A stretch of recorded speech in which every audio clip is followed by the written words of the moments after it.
The Left Wing Backs coverage of the Carlow Hurling Championships for 2023 is brought to you in association with Talbot Fitness, Brendan Kavanagh Furniture, Corcoran Precast Tanks, Milano's Takeaway Bagnestown, Connolly's Topline Hardware, PFT Travel, Whelan Ltd, Earth Spas and the Arboretum Loughlin Bridge.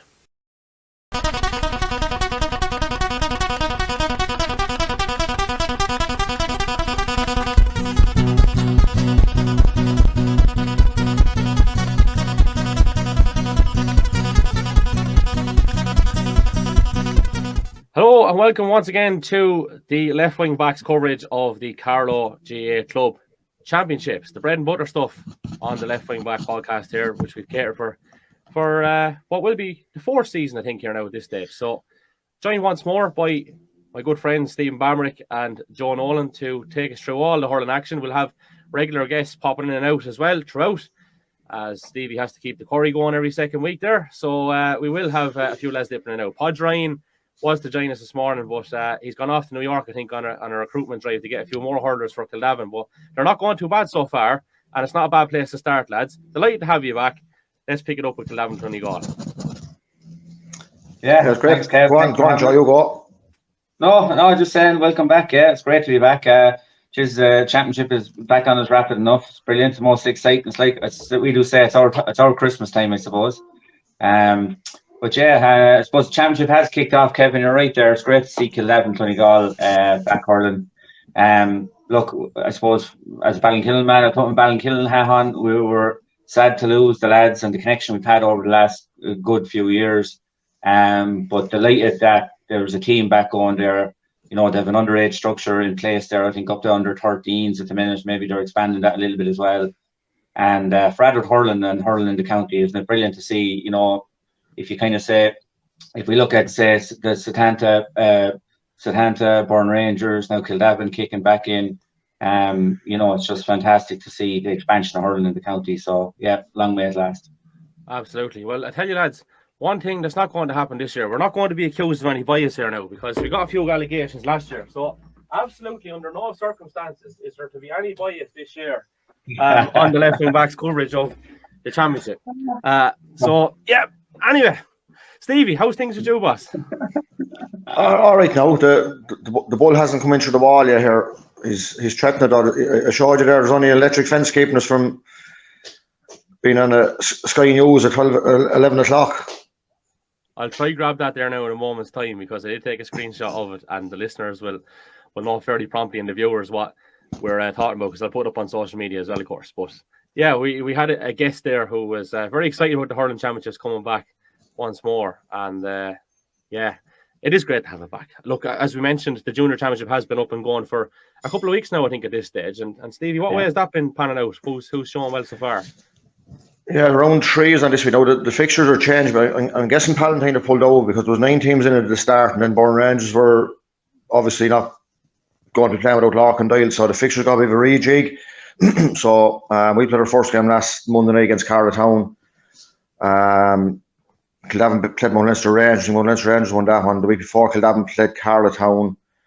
I think now, I could be wrong, maybe I'm dropping someone in here, but I think at the start of the year it was suggested that there be a shield competition this at the end of it. So if it was to work that way, it'd be great that the top 4 go into the semi-finals and the bottom 4 go into a shield semi-final.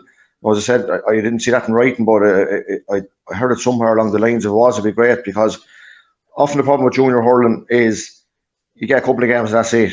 Now, some lads might only say, just a couple of games to do me, keep me going, keep the grog going, we don't want too many games, but you know, the junior football, as in Division 4 and 5, they're the best run competitions, as in always where, you know, you were due to play on a Wednesday night for 10 weeks in a row, whatever stage of the year, and you could, you know, that was great, I thought. So it'd be no harm if the hurling got the same billing, might be the wrong word, but just like, you know, after Carlow winning and the enthusiasm in the county, both the hurlers and footballers going well, you know, it's lads want to play. Lads are going to matches that, you know, maybe footballers going to hurling matches vice versa, that wouldn't normally go to see the counties playing. And you know, it's great to see, you know, you don't have to be looking at the phone at 5 o'clock and make sure we have 15 rather than you have 20, 21 or 22, look, you know, and it's on before the senior championship, right? Fair enough, you're going to lose a couple of lads anyway, but that always happens, you know, through you know, you grade a few lads and some might never get to play because the seniors generally played on the Friday or Saturday and the junior on the Sunday. So no, it's great. Like, and Kildavin back playing, like John Ryan was, when I was in there with the county, John Ryan was a good hurler as was in the county at the time, and he played with London as well, and John is doing savage work below in Wexford there with Camogie. I've meeting him a couple of matches there lately, the last couple of years, in the out at the Ballon final, the All-Ireland final in Kilkenny, and I thought, you're talking about us, if you think we're hurling mad, John Ryan brings it to another level now, and that's just, we'll have it at that, like that, and passionate would not be the word there now. It's just unbelievable. It's great to see the junior split into a shield if there was, but the lads won't be happy. You can't drink over a shield, Stevie, if you win it. That's not your problem. Yeah, Padrain would give it a fair go if Kildavin won. I tell you that. I seen him drinking over Lahioks and singing as well. So. But yeah. So some of the junior hurling that be going on, you'd want a shield in front of you going as long as you're hurling. Yeah, it is something I fully endorse. If you check your emails, I've endorsed it for a long time. I think it's a no-brainer in terms of an extra couple of games, and especially if there's a very, you know, like some years, I remember a couple of years, like good few years, like the junior championship is one where most of the games are actually played off, and when teams enter, they play them off. You know what I mean? Mm-hmm. And if you have 8 teams in a competition, it's nice that, you know, that the first 4 move on to one and the second 4 move into another. And I think I'm all for it. I think it's just something nice to keep things going. You know, you can't watch another game or two anyway. It's no biggie really. You know, so I hope it's in place. Yeah, 100%. Mm-hmm. Good stuff. I see Podge was actually down in the Mallow down the road here a few weeks back. They must have played some game up in Ballypickus or somewhere like that. Or maybe it was Top Ballycollar or Camross that took on. I don't know. But they used the Mallow as their spot. I see Podge sporting a lovely rainbow coloured cocktail. I didn't know if that would be the acquired taste of a Kildavin call man down there, but he's gone very cultured. Maybe that's why he's gone to New York. I don't know. But he'll be here next week to explain all for himself anyway. And we're looking forward to seeing what's going on. And, you know, well done and best luck to everyone in Kildavin. So a couple of fixtures this weekend in that championship, as we were saying, lads. Again, this is round 3, and just flicking through them here now, just to pull them up on the screen. Maybe they're actually venturing into next Monday and Tuesday, but there is a couple tomorrow there. Yeah, Ballinkillen and Arboretum, Jesus, we may talk about that here with the 2 buckos here. 6 o'clock below in Ballinkillen. Joe, you talking, are you? No, and I think myself and Steve are in a lucky position this year that we're both officially retired. We actually had we hurled Navon there the other night. Now the game didn't play to a finish due to an injury, but we had 22 togged out, which was great for us. I suppose we got regraded down from intermediate with two kind of tough years intermediate. You know, finding it difficult to field, and obviously probably a lot of very over depth. So a few lads coming through, and I suppose maybe playing a bit of junior is more appetizing and maybe more at a level that lads can commit to than maybe the intermediate. So no, luckily enough, like I said, I think that ship has sailed, which is great. So yeah, it's great. It's good for us to be back kind of vibrant and have a good vibrant second team. I think it'll help our senior team. Has to, maybe not this year, but in the coming years anyway, definitely. Mm-hmm. St. Wallensburn Rangers. That's down in St. Wallens, 6 o'clock tomorrow evening there as well. We're recording on Saturday morning, by the way, so Sunday evening will be the thing there. Yeah, Burn Rangers will be looking to go with this now at this stage, won't they? I suppose Larkin being on the county panel there, Larkin Doyle is going to be a massive boost for them, and they have some great talent coming through. Like, they've contested many minor and under 15A finals over the past number of years, and you'd imagine, you know, with another couple of years under their belt at that grade, hard them up, as the fella said, they'll be ready to make the jump. And I say once they make the jump, they could get a double bounce. Like that's the way this show works, isn't it? I think this year and last year on the county minor hurling panel, they've had the most representation. You know, they've had the 4 with the under 20s there this year as well. So I suppose, you know, nearly as I was saying to someone there lately, like that the idea of hoping for them to come up, and there's nearly now an expectation for them to come up. You know what I mean?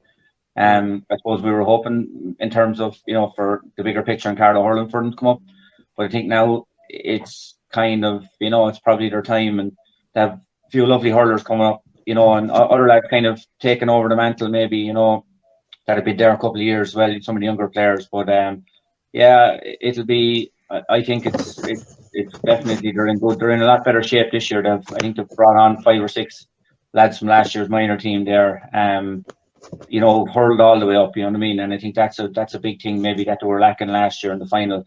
They just got cut out with a little bit of sharpness. So yeah, look, they have to be in the shake-up anyway. I think and I suppose it's like I said, it's going to be an interesting championship. Right, well, before we move on, there's actually another game, I think, Tuesday in that junior, isn't there? I've seen something for the 27th there.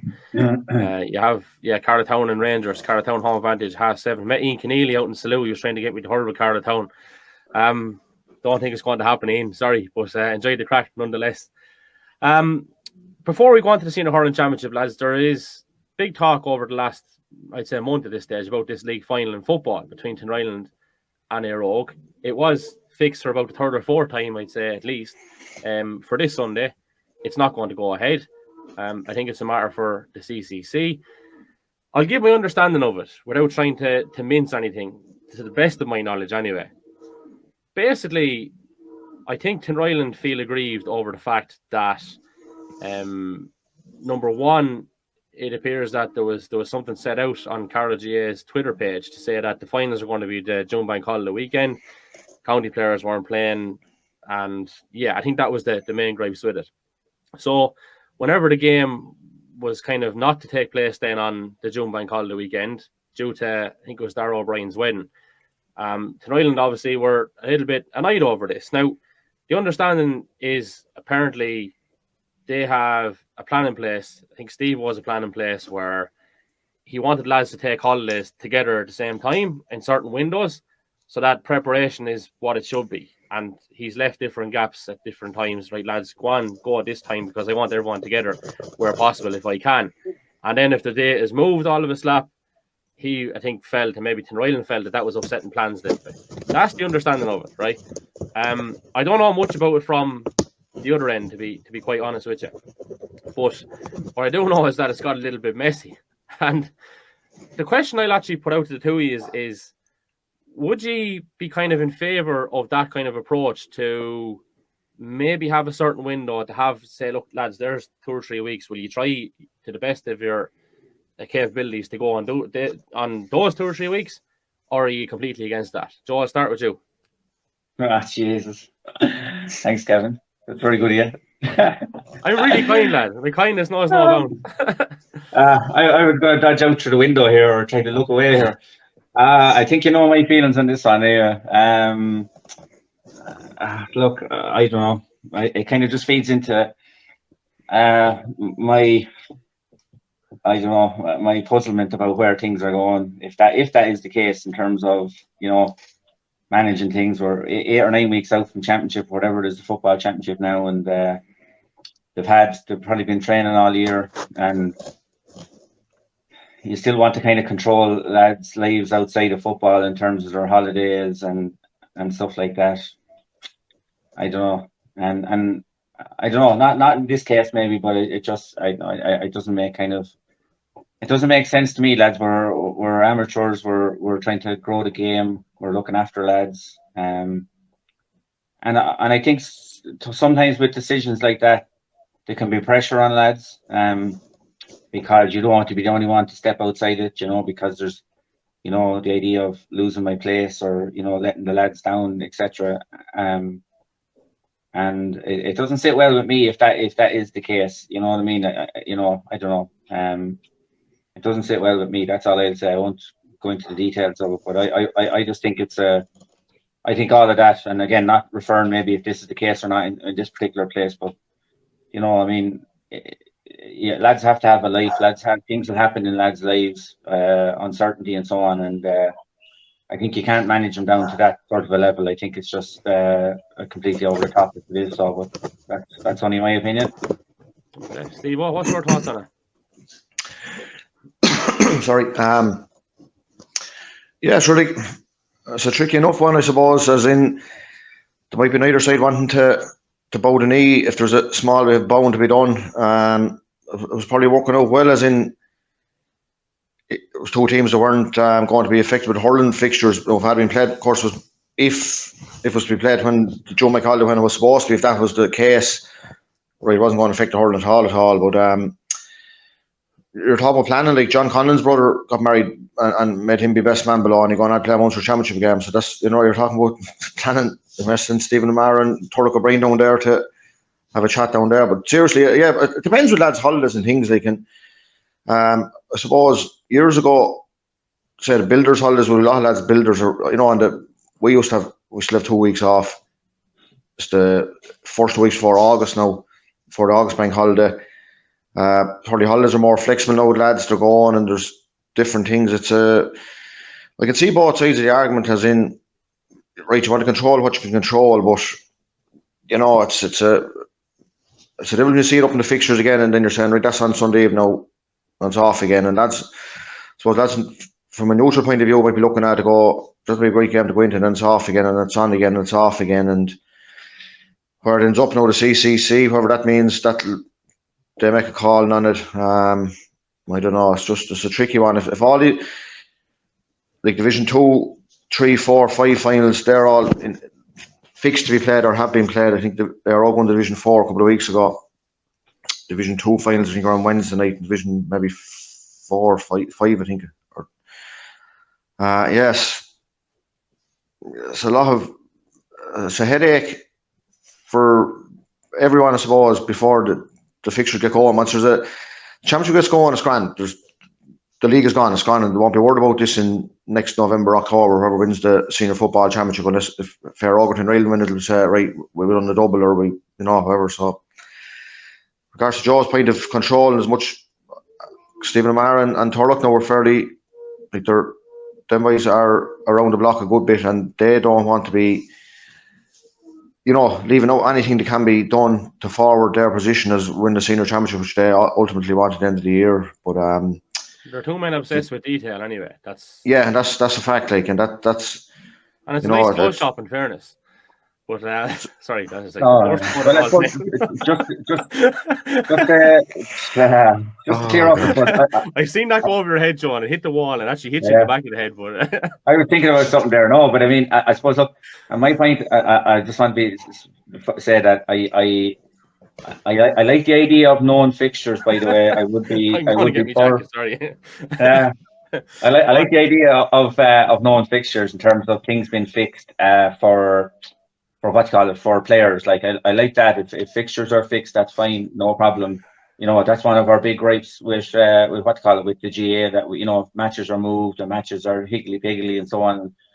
That there's a lack of planning, etc. So it's kind of two separate arguments, I suppose. I don't know when the fixture was fixed. If it was fixed for that, that's fine, no problem. But the idea of the second point about lads, working around, taking holidays around then, so that you can have an 8-week block to prepare for championship, etc. That's a separate point, if you get me. So I just want to be clear on that. I have no issue with, I'm not a man for moving around fixtures higgly-piggly. I think that's what's one of the biggest gripes I would have with the GA. So just to be clear on that they're separate issues. But I don't know, like, Jesus, lads, I don't know. I go devil's advocate on you then, right? Just to flip the other way. So, and it must have happened to you at some stage. You're coaching a very, very long time, right? Whereby championship is on the horizon. Next thing, a week before it, there's a stag on, there's there's something on, right?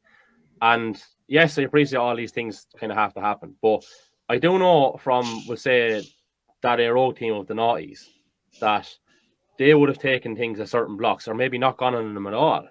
Or if they were going away, they'll go away whenever football is done, and that's it, I'm out for the year, lads.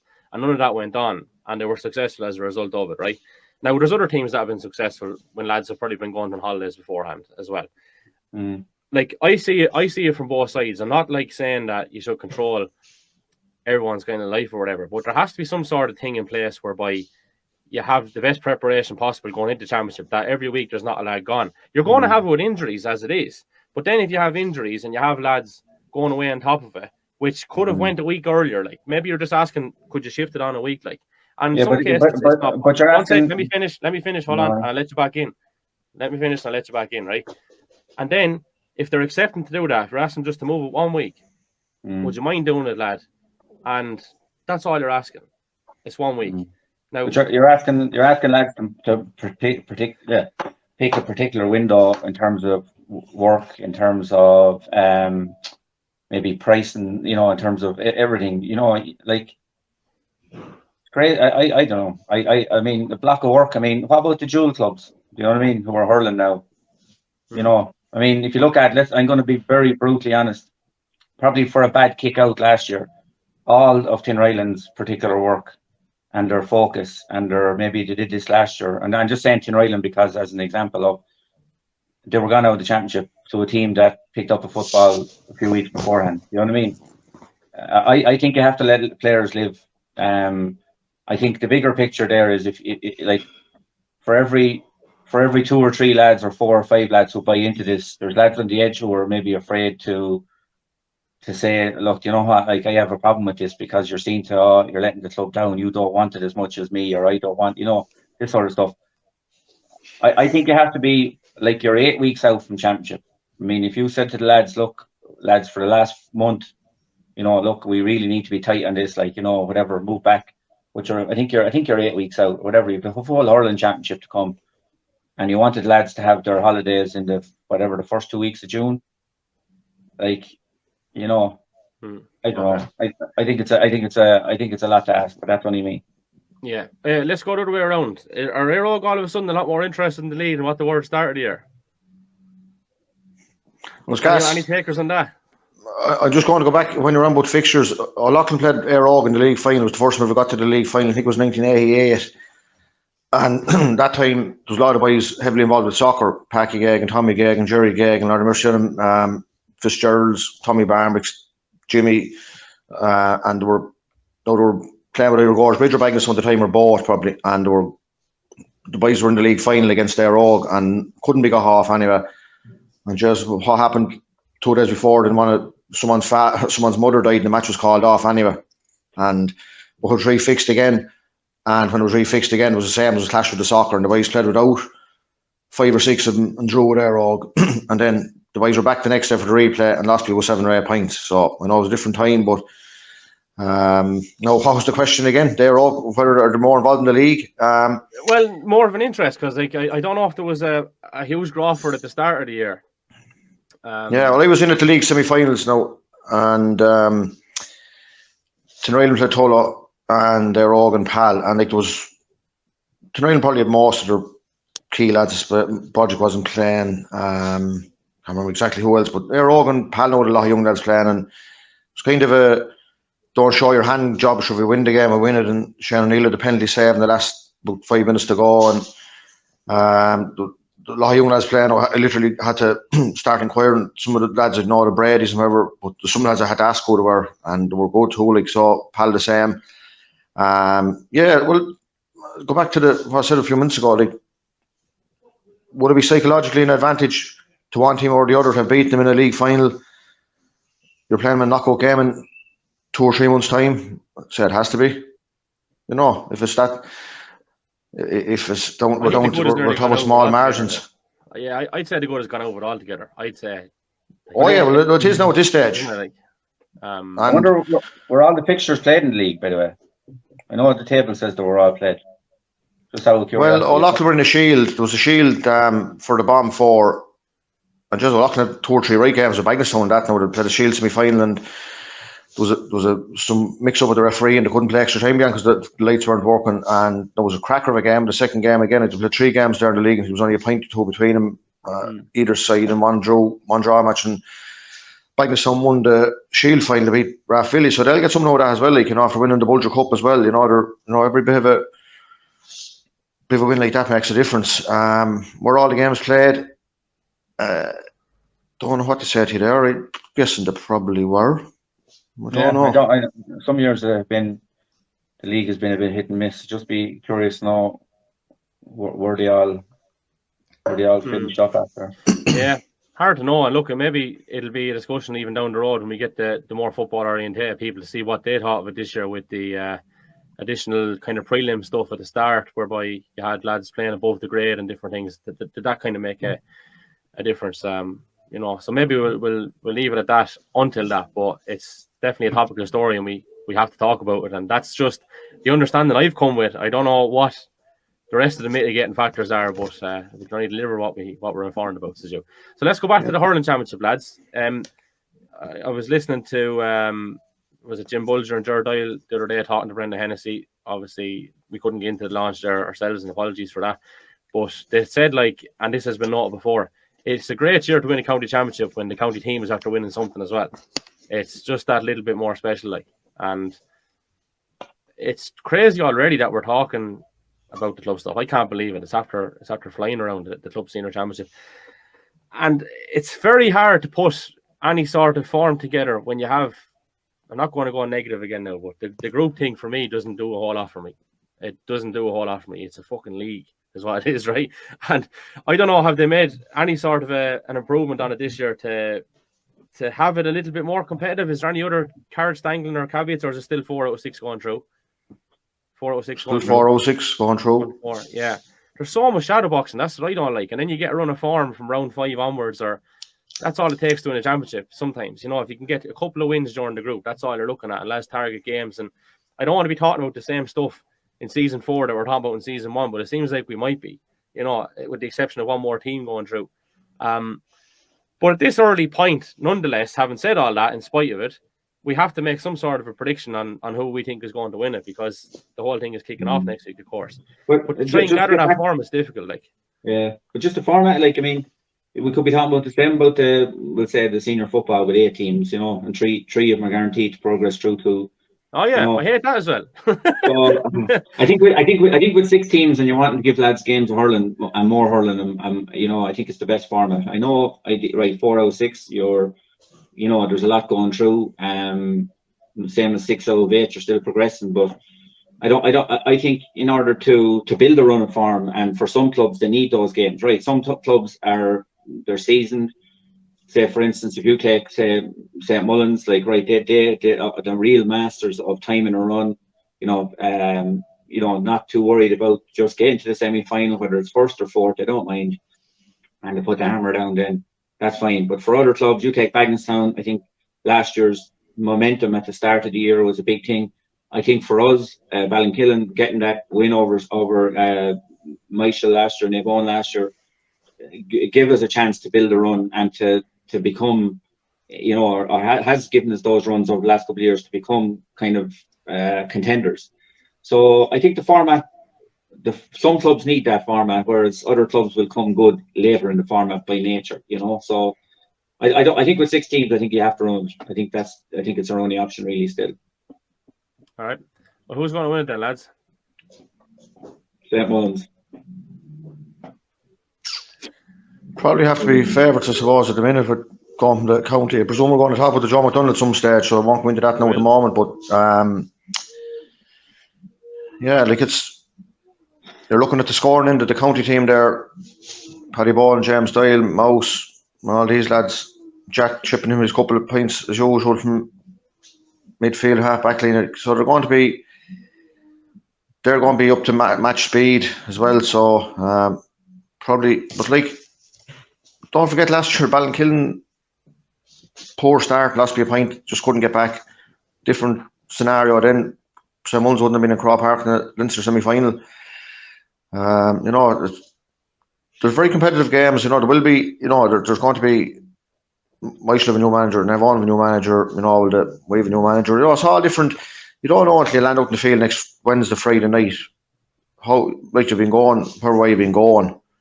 But actually, till you meet the speed of championship and you're up against where we're up against, you'll have a mixture of lads that will have played in the John McDonagh, you'll have more lads that will have been going through the Bulger Cup and Kilkenny League games and practice games and things.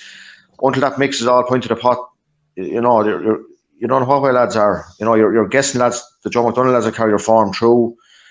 You don't know, Conor Keogh's gone travelling, I think, so he'll be lost for St. Mullins, you know. So yeah, like, it's going to be looking out, there might be no gap now. It could be 5 continuous weeks. I'm with back a week, so maybe that's going to affect panel strength as well, you know. So lads are going to get game time if they're sticking around long enough, you know. So it's going to be next Wednesday night. St. Mullins and Ballinkillen is the first one, I think, due to there's a couple of weddings, I think, either side of that. So that's why both of them agreed to play next Wednesday night. Mm-hmm. For me, I suppose the first year that I would be, I won't say emphatic, I I think St. Mullins are for me, they're in a good place in terms of their team where they are. I think a lot of other teams are building or are tweaking things. I think St. Mullins are in a very good groove there. You have lads probably in the peaks of their career. I know Conor Keogh has gone for St. Mullins, but you have, say, we forget that Cody is there, has had, I won't say, a little rest for himself this year, away from the county scene. He'll slip back in there, Paddy Keogh.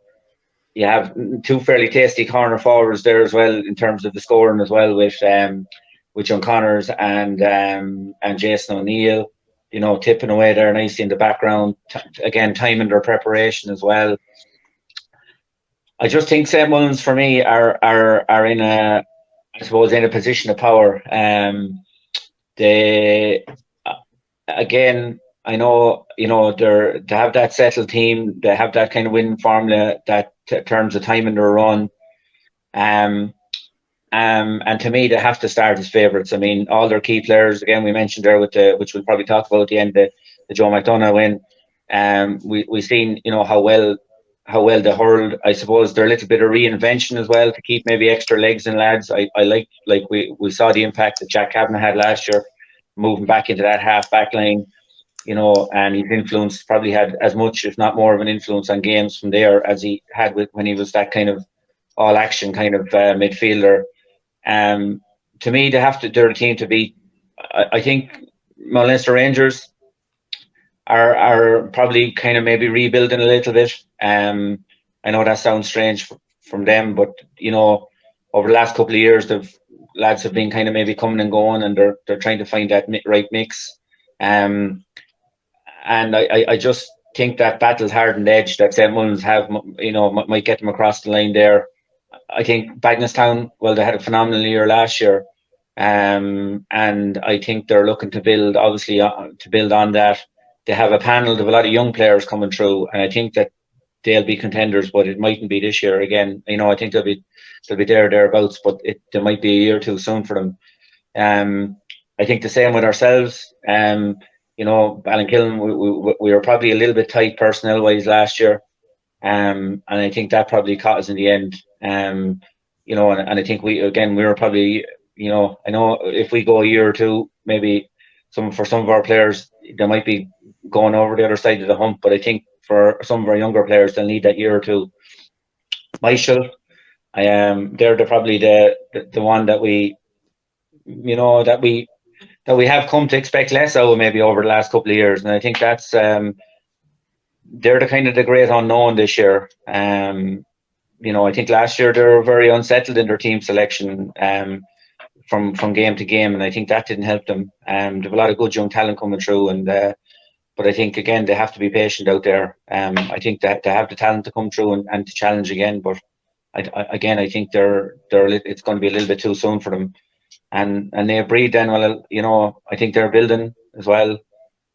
They've been up now. How many years are you up, Stevie? Is it this year? Just say the second one. Yeah. And I think it'll take them another year or two to get to the tempo. They have a lot of fine young hurlers coming through, another year under senior under the belt, like Satayeg there, James Maher, lads like that, Ross Dermody.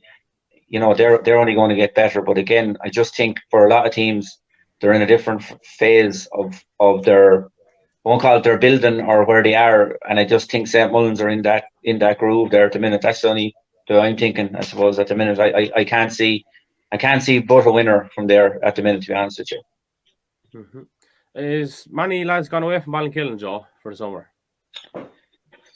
We lost Paddy Kavanagh. That's, I suppose, that's the great big one, isn't it, Kev? The J1. It's not even injury now anymore. And Paddy Kavanagh, that more than football, Joe, because it starts first, like.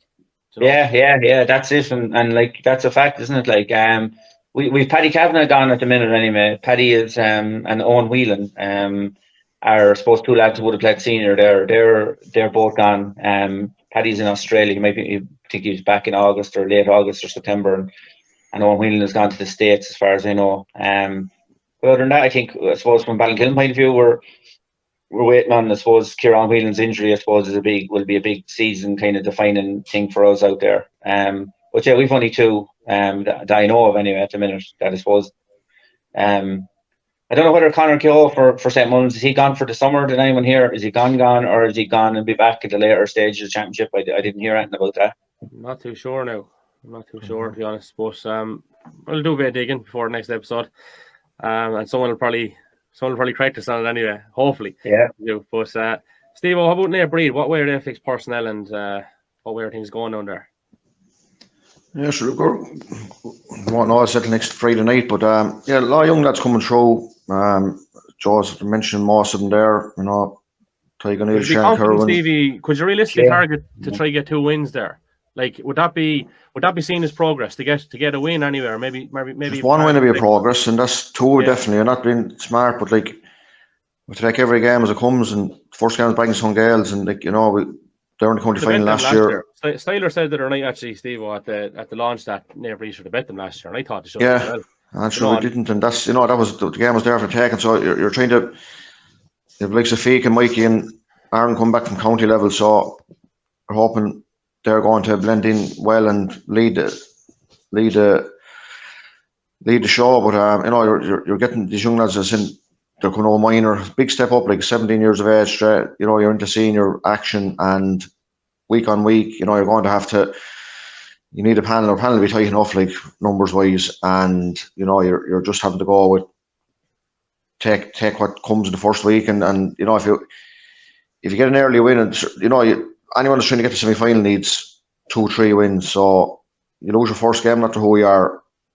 Right, lads might say Sam Mullins and Mullins Rangers are that bit stronger than the rest of them, but you know, are you saying that there's going to be 3 or 4 of the positions maybe chalked off already? You don't know. Like, there's a lot of games there where they're going to be, you know, where a point or 2 is going to be the difference in it. But yeah, look, we'll be looking for progress of the blood young lads, and that's it. Just it's a big step up, as I said, but they've been with county teams, and you know, they've been very good disciplined chaps that are, you know, they want to hurl, and everything that went into hurl with the county, they've come back better players, and persons, I'd say too, like they've learned off lads in there as well, lads over, lads playing with them opposition as well. So look, we'll see next Friday night against Bagenstown Gales out in Fenna. So looking forward to it, and look, you'd be hoping if we can get 1 win on the board to start and go from there.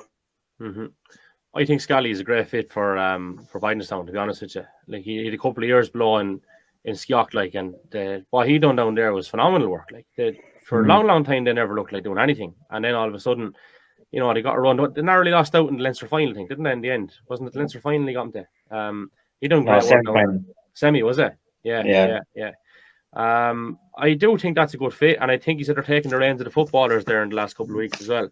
And what they seem to have is more of a crossover now. I think there's lads willing to maybe go with both codes this year, and Jesus, that's ideal to have someone like that who knows what he's talking about in both codes to literally manage that whole thing, like, and very apt in both. Like, so, like, I wouldn't think they're too. I get what you're saying about St. Mullins. Yes, very, very settled, very, very talented side. It's still such an open championship. Like, I would say, I'd nearly say, Jesus, like, Ballinkillen are not too far off. Like, is there 4 teams realistic, like, that can win this thing? Yeah, for sure. I think there is, like, and I think Michael are capable of beating any of the 4 that will win it or could win it or whatever. Nate Breed, you know, might be just that little fraction slightly behind. I don't think they're without possibility of taking a scalp either. Don't get me wrong now on a day, like, but Jesus, I don't know, is it the most open championship we've had for years, to be honest. It's very hard to pull a winner out of this year. I think. I just think if we just thinking, you mentioned our Bagenstown Gales, looking at them in particular, like, I suppose you're just hoping maybe that from a forward point of view, I would be kind of looking at that, you know, they have a good panel there at the minute, work very well, have some exciting forwards, but probably need to be pulling the trigger a little bit more for me. I suppose from push came to shove, they were still a little bit reliant maybe on Styler again last year, in terms of their finishing. I know we talked about the excitement that the likes of young McDonald and, you know, young Andrew Kane and so on brought to it in terms of their pace and, you know, how electric they were and so inside. But I think they need to make that transition from that excitement value to that finishing, that constant finishing power. I think to bring him to the next level. I mean, I suppose last year, like I said, we saw it in flashes, but we need to see it on a more consistent basis, maybe. We've talked about, I suppose, Ballinkill a little bit, talked about with Nabree, maybe about Bynnestown, a little bit about St. Mullins, the need for Michael to come on a little bit. And Rangers, you were saying that are in a little bit of maybe a transitional period, but yes, only a puck for ball from things being a little bit different there last year. So, like, would you think in any way whatsoever what Carlow achieved and the Joe Mack has ramped things up a bit? Will that filter through into the club stuff, do you think, lads? Yeah, well, even saying intermediate championship, Horse Lawler, like Horse fullback now, as the year went on, a stronger he got now, pardon the pun, with the horse getting stronger, but like, it'd be interesting to see the buzz that bring to Carlowtown in the intermediate. They're the only first team, I think, is in the second tier, we'll call it. And, it'd be interesting to see how that works in there. Like, they always have a few lads you mightn't be that much familiar with. So, the bounce there now, because it's needed.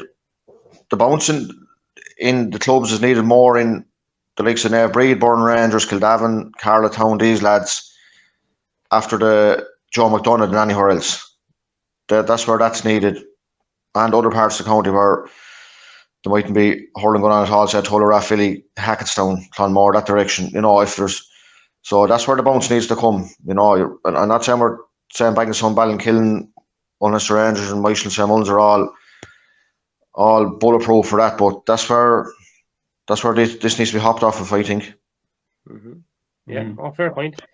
I think it'll go. It's going to be a long year for some of the lads. I suppose some of the lads will have a lot of hurling in their legs. While there's a big panel there, and obviously you have to be on a buzz coming off a win like that. Winning to Joe Mack again. But the reality for a lot of lads is they've a lot of hurling done, I suppose, because big and all as our panel is, we kind of had a settled team, maybe a settled 16, 17 that have had a lot of hurling done over the course of the year. So I suppose hoping that they stay injury free, of course, it has to give a lift. I think where hopefully it'll give it a lift as well is apart from on the pitch, I think, and maybe it'll maybe build that energy around it in terms of like what Stevie said there, maybe build the energy around the hurling apart from on the pitch. We've seen the massive crowds in there the last day, and it might encourage people in all our clubs and even outside the traditional hurling clubs in the county to come and look at the local championship as much as what's happening on the pitch. I think to me that's as much a lift. I suppose you win what you win with the county, and the knock-on effect will. What is it? Hopefully for Carlow, for us, we need growth. In order for us to sustain, to be competitive at the highest level we can be, we need to constantly grow our numbers and maybe grow it where we need to grow it and where the numbers are stronger, population-wise in the county. So to me, that'll be the boost, or that you're hoping to see as a result of the Joe McDonough win. I think what'll happen on the pitch, the lads will be focused on everything else. You're just hoping that for every club that the lads who did all that Trojan work to get the win for us in the Joe Mack stay injury free, because like I said, it has been a very long and tiring season on those lads, and that's maybe when sometimes fatigue and injury can happen. It was some turnaround, lads, in fairness. Like in February, things were shocking. You know what I mean? To go and actually win the Joe McDonough, and I felt there was a lot of disrespect before that Dublin game in particular. It's great that we're getting a chance to talk about here now, a little bit there before we wrap it up. But I couldn't understand how everyone was taking that game for granted. I could see with Offaly and Tipperary, and I personally don't think the Joe McDonough runners-up should come into the All-Ireland series. I just don't think I don't see the sense in it. I'd probably actually go and have a playoff with, is it Fort and Fort that Fort misses out in Munster and Fort misses out in Leinster? Am I right in saying that? I think it's Fort anyway. Maybe it's Fifth I'm talking about. But anyway, I'd have them pair off for the other spot sooner than have Joe McDonough runners up in it. I just don't see, if you're not good enough to win the Joe McDonough, you're not good enough to come up on the year. You shouldn't be going in a week later or 2 or 3 weeks later and playing a prelim quarter final, in my opinion. Now, some lads will say the winner shouldn't come into it at this stage either. Now, I would disagree with that. I think it's a reward. Let them come in. Let them come in and showcase that the gap isn't quite as big as you think. And it seemed, didn't get there, unfortunately, today. It seemed with a few minutes to go, the gap didn't seem to be that bad. Our lads obviously hurled very, very well.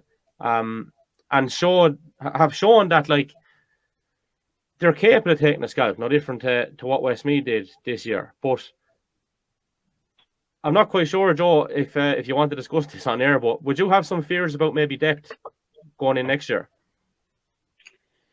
Not fears. I suppose maybe, yeah. I suppose looking at it next year, it's going to be a tricky one next year for us because the management have to manage. Like, we're up in the Liam McCarthy, that's fine, just job done. We have to keep an eye on that for next year. But there's also a league there to be won next year, or to be competitive in it, Division 2A. And I suppose to use it as a building block. I mean, the reality is this year while the numbers were in there were good, the reality is we didn't, there wasn't a huge amount of subs in terms of that used. The kind of team, which is probably even more remarkable in one way when you look at the fitness levels that the lads had in order to get it across the line. But I think in order to make the step up, if we're talking about, like, let's be honest, right, the Joe McDonough's one, it was brilliant. We enjoyed it, and it was so good. But if we are looking to the future, looking to next year, I probably think that we need to that the league is going to take on great importance, where we are really blooding lads in with a real view to making our panel, to making it a real 20-man game next year. I really think in order to be competitive, or even to hold our own, or to see the best out of us, that Liam McCarthy is going to be a step up again next year. And in order to keep that high tempo going for 70 minutes, that you're going to need to have your 20 players. We used, say against Dublin, we used whatever 18. I think 2 of them came in, 68th, 72nd minute or something like that. Jack Tracy was in earlier. I think if you're playing that week on week next year in the Liam McCarthy, we're going to need to have 20, 25, whatever, 20 players ready and willing and trusted, or whatever you want to call it, ready to come in at that tempo. And I think that's a challenge ahead for Tom and Christy and Pat Murphy and that next year. And I think no better men that they'll look at it and to try make the tweaks so that we get that balance even more so next year.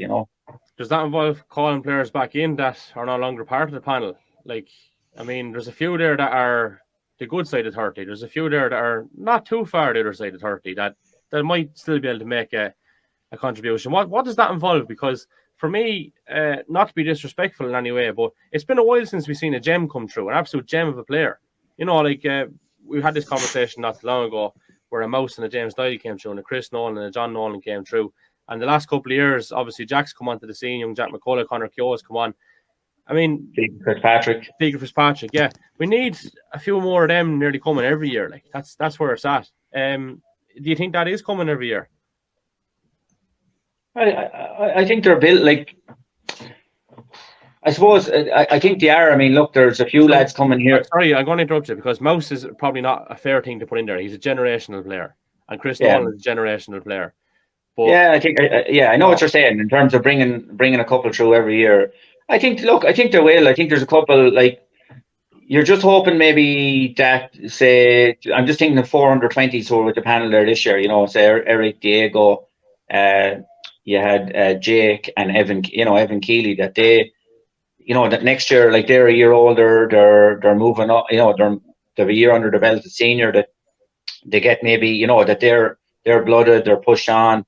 I think more so than bringing a generational player through is we just need to be bringing, that any county team needs to be fresh, it needs to be vibrant, it needs to be, to be whatever you want to call it, all those buzzwords. It needs to be dynamic, it needs to be changing. And you need to freshen things up or keep things moving. And I think, in fairness to Tom Mullally, he's a manager that picks on form, and picks people who he likes a certain style of player, person, a hard worker, etc. I think which is a given. But I think you have to be flexible. Yeah, you have to look around. Again, it's a ruthless game.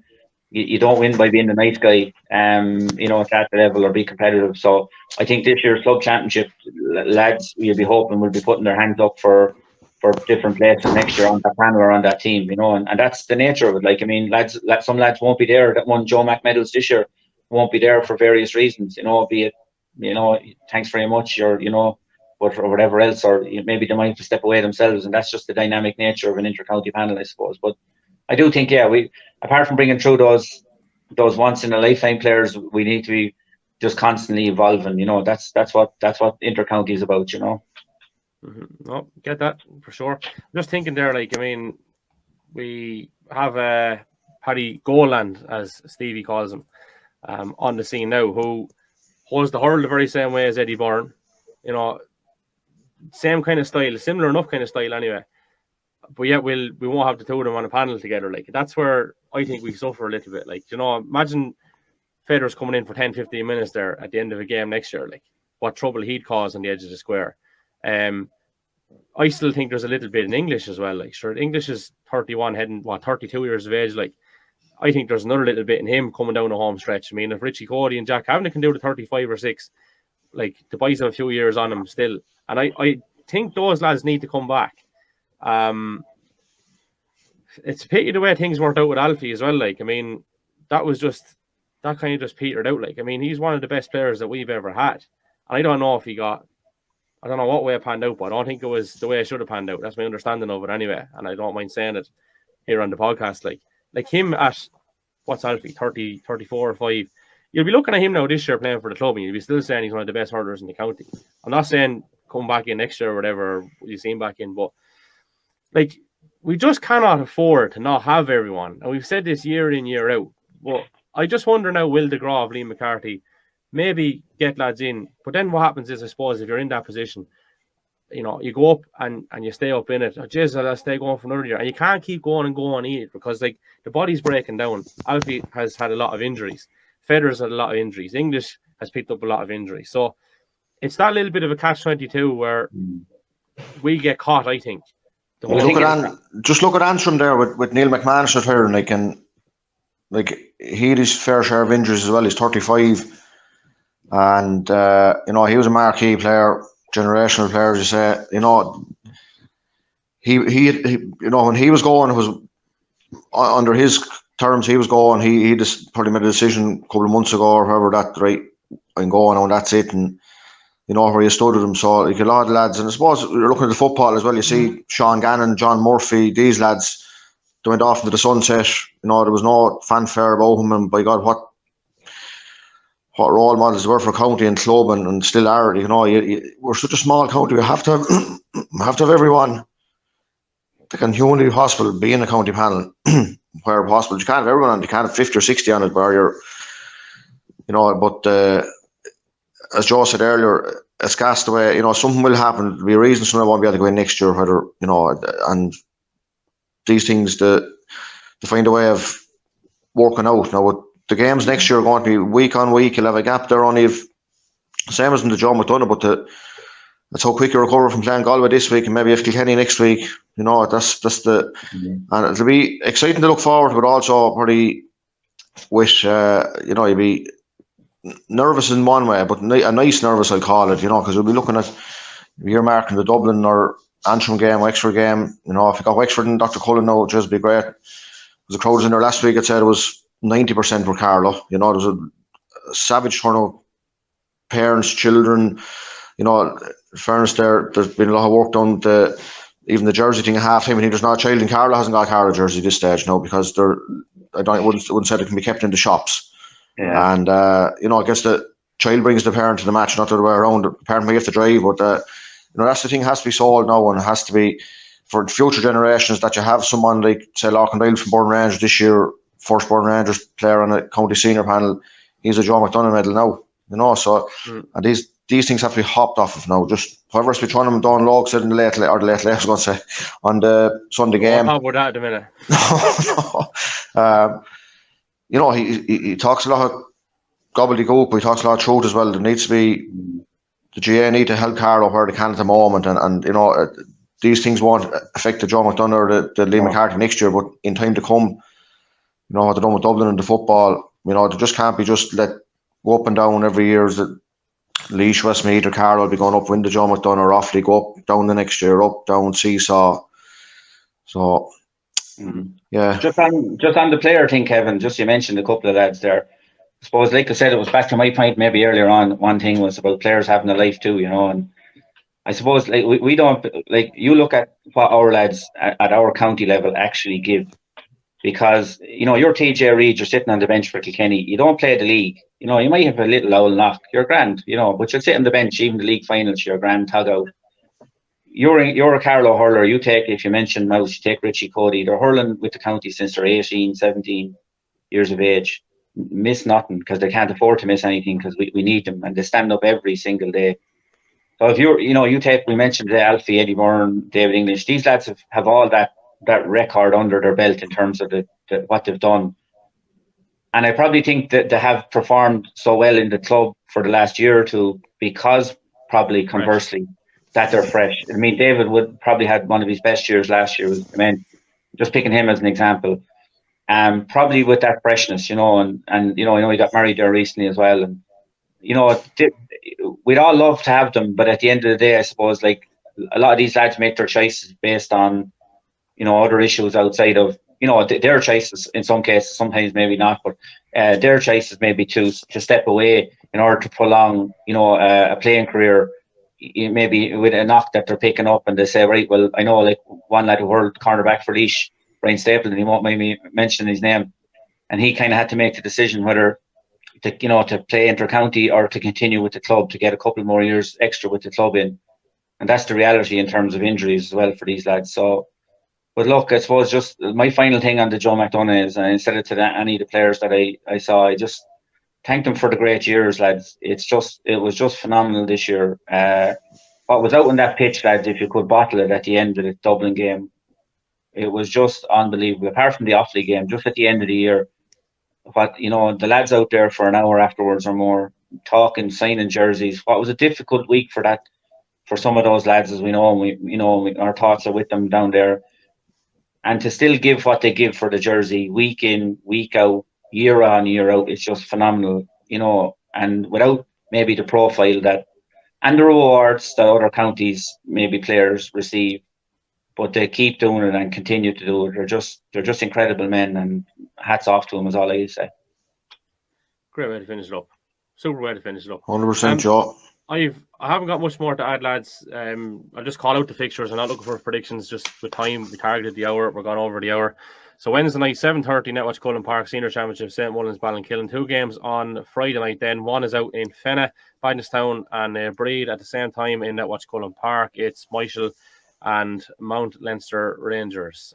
Intermediate Championship then coming next weekend, 1st of July, 6 o'clock start. Michael at home to Bidnestown Gales, and Rangers are home to St. Mullins. That's where we concluded on this episode. Just one sec there, Joe. Sorry, or Kevin. Sorry. Just when you're back, the players this year, like, just unbelievable. And like, we were lads were in at the Kildare game in the league where they got out the gate and all these things.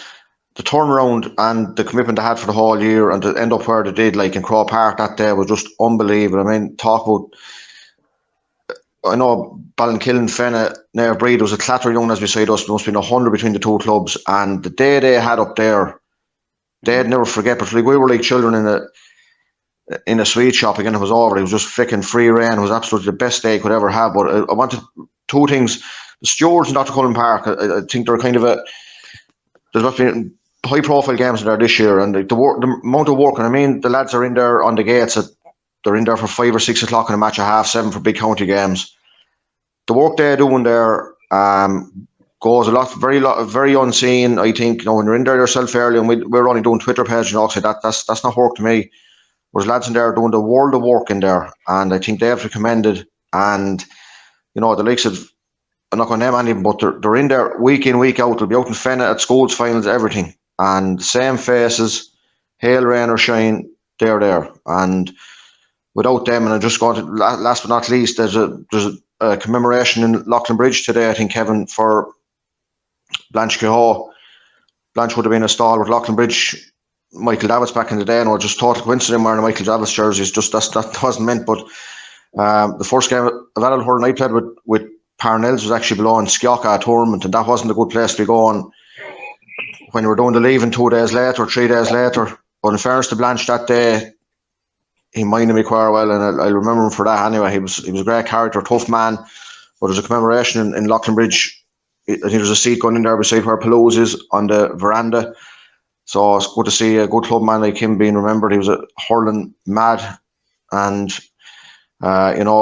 Philly, I think is Philly still in the school with you, Joe, in there? Philly, would you believe it, lads? As soon as I have this wrapped up here, I'm actually going down to meet Philly. He's home from Australia. I'm actually going to meet him for a cup of tea before that. So yeah, so well, that's the take I said. It's the first day I ever got the thing that if you haven't got the full back mind in it, you're dead. And below in Scott that day, in fairness to Blanche, he minded me. We got well bet, but I got to sit the leaving cert 3 days later. No, that didn't do me any good, but anyway. Yeah. Good stuff. Actually, I forgot this, but this is what we were talking about earlier.